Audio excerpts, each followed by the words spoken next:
The House has overwhelmingly approved an anti-hate resolution. It was initially prompted by the fallout from the controversial remarks by Democratic Congresswoman Ilhan Omar. She made comments that were widely seen as anti-Semitic.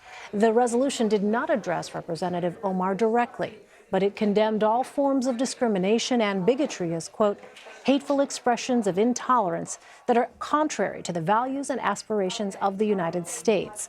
Omar was among the 407 who voted yes to the resolution.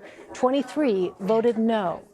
Joining me now is CBS News Capitol Hill producer Rebecca Kaplan. Rebecca, thanks for being with us. Is the outcome of this vote surprising at all?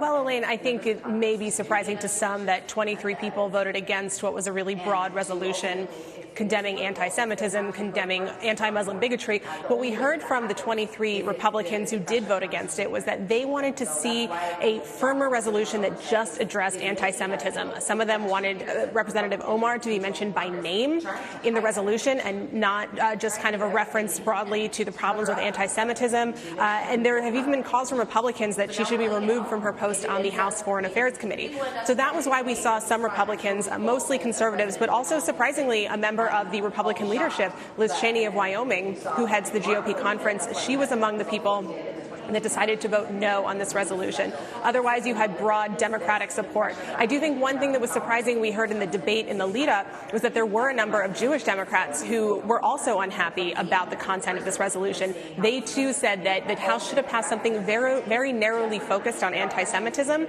not something so broad, but ultimately they, too, voted in favor of this. And Rebecca, remind us, how did Congresswoman Omar respond to the resolution?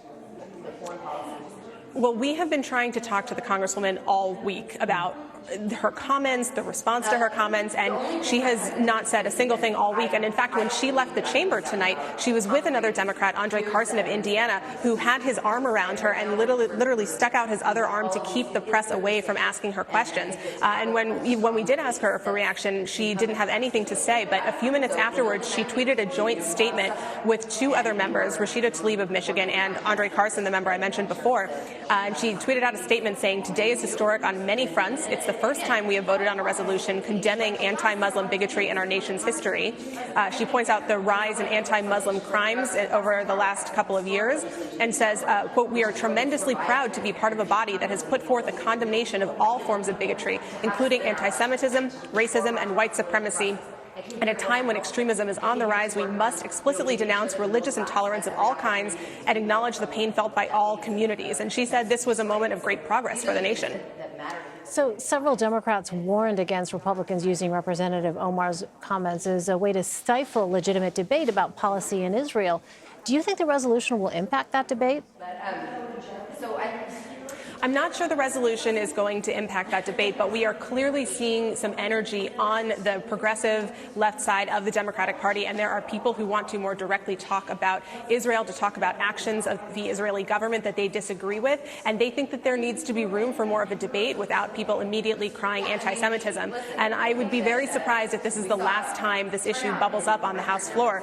We saw Representative Omar make waves just a few weeks ago when she tweeted, quote, "It's all about the Benjamins, baby," in reference to a tweet about AIPAC, the pro-Israel lobby, and suggesting that the support that AIPAC rounds up is all because of the money that they're dispersing. That was just a few weeks ago. Now we're here again. And everyone can broadly agree that there's no place for anti-Semitism in the House. But I think the discussion we're seeing now is what constitutes anti-Semitism and how do you have a discussion of the Israeli government's policies without being called an anti-Semite. And interestingly, I think we saw a few of the presidential contenders weigh in, saying that there needs to be more free debate. Bernie Sanders said so. Senator Kamala Harris came out in support of Omar and said that she needed to be protected from threats against her because of what she said. And so I wouldn't be surprised if we continue to see this debate play out, not just in the halls of Congress, but also out in America as the 2020 campaign gets underway. All right. We'll continue to watch it. Rebecca Kaplan, thanks very much, Rebecca.